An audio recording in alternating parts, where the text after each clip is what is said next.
Assalamualaikum warahmatullahi wabarakatuh.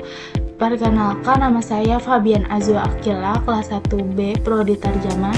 Di sini saya akan menjelaskan isi tentang makalah saya yang berjudul Kontrasti dengan Pola Klausa Indonesia SPO. Nah, di sini ada latar belakang. Jika dilihat dari perspektif linguistik modern, kontrasti tersebut menunjukkan fleksibilitas bahasa Indonesia dalam menyesuaikan struktur klausa dengan kebutuhan komunikasi, konteks, dan penekanan informasi. Sebaliknya, dalam perspektif ilmu nahwu, ilmu tata bahasa Arab klasik, fenomena konstruksi dapat dipahami melalui konsep i'rab, yaitu perubahan harokat akhir kata dalam sebuah kalimat yang menunjukkan fungsi sintaksisnya. Dalam bahasa Arab, urutan unsur kalimat tidak selalu menentukan makna, karena fungsi kata ditentukan oleh i'rab. Perbandingan ini menjadi menarik karena dalam bahasa Indonesia fungsi sintaksis lebih ditentukan oleh urutan kata, sedangkan dalam bahasa Arab lebih ditentukan oleh morfologi i'rab. Oleh karena itu, kontrasti dalam pola klausa SPO bahasa Indonesia dapat dilihat sebagai gejala linguistik yang sejajar dengan konsep variasi urutan dalam nahwu Arab, meskipun dasar penentuannya itu berbeda. Dan di sini ada rumusan masalahnya. Yang pertama itu ada persamaan dan perbedaan kontrasti klausa dalam bahasa Indonesia SPO dan bahasa Arab menurut perspektif ilmu nahwu. Tujuan masalahnya ada menjelaskan persamaan dan perbedaan kontrasti klausa dalam bahasa Indonesia dan bahasa Arab menurut perspektif ilmu nahwu. Ya, saya mohon maaf kalau saya nyebut perspektifnya itu agak belibet ya. Di sini saya mau membahas tentang persamaan dan perbedaan kontrasti klausa dalam bahasa Indonesia SPO dan bahasa Arab menurut perspektif ilmu nahwu. Yang membedakan bahasa Arab dengan bahasa Indonesia adalah adanya sistem i'rab, yaitu perubahan akhir kata untuk menandai fungsi gramatikalnya. Karena adanya i'rab, bahasa Arab tidak bergantung penuh pada urutan kata. Fungsi subjek, objek, atau predikat dapat dikenali melalui tanda morfologis, bukan hanya dari posisinya dalam klausa. Hal ini memberikan fleksibilitas tinggi dalam menyusun kalimat dan membuka ruang yang luas untuk variasi kontrasti. Dan selanjutnya kita akan membahas persamaan kontrasti klausa Indonesia dan Arab. 1. Memiliki pola dasar klausa. Kedua bahasa memiliki pola klausa dasar yang jelas dan teratur. Bahasa Indonesia menggunakan pola SPO, sedangkan bahasa Arab mengenal jumlah fi'iliyahnya dan jumlah isimiyahnya. Walaupun berbeda bentuk, keduanya berfungsi sebagai kerangka utama untuk membangun kalimat. Dan yang kedua, di sini ada mengenal fenomena kontrasti.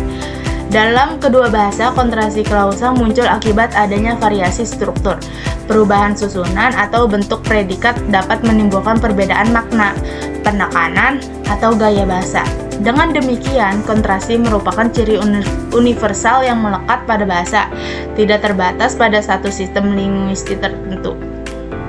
Next, yang ketiga ada berfungsi untuk mengatur fokus komunikasi.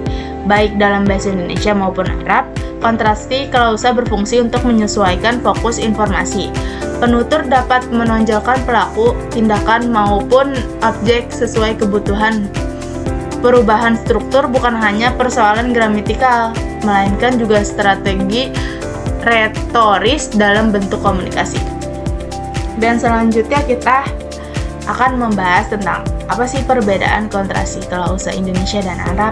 Yang pertama itu mekanisme penentu fungsi sintaksis. Bahasa Indonesia sangat beruntung pada urutan kata. Jika susunan berubah, fungsi gramatikal pun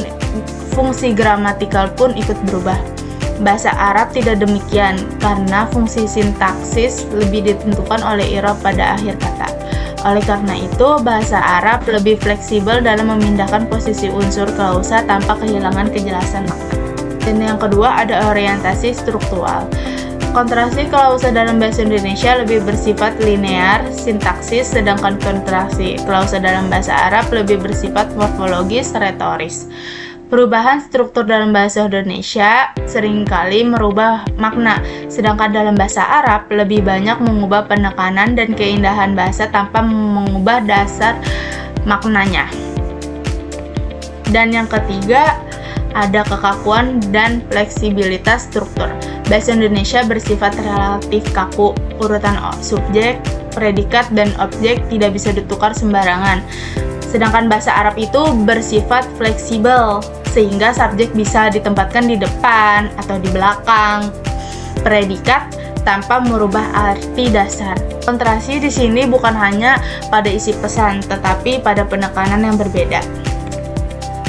Next, kita udah dalam titik terakhir, yaitu pada kesimpulan. Kesimpulannya, berdasarkan hasil pembahasan, dapat ditegaskan bahwa kontrasi dalam pola klausa merupakan fenomena yang penting yang menunjukkan bagaimana bahasa bekerja dalam menyampaikan pesan, menegaskan informasi, serta mengatur fokus komunikasi.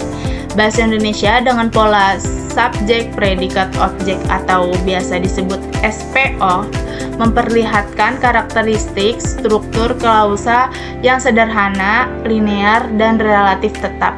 Unsur klausa dalam bahasa Indonesia sangat ditentukan oleh urutan kata. Oleh karena itu, kontrasi yang muncul dalam klausa Indonesia seringkali berupa perubahan pada susunan subjek, predikat, dan objek, transformasi untuk aktivasi, maupun penggunaan partikel tertentu yang berfungsi untuk menekankan makna. Perubahan ini tidak hanya mempengaruhi gaya penyampaian, tetapi juga dapat mengubah arti klausa secara signifikan.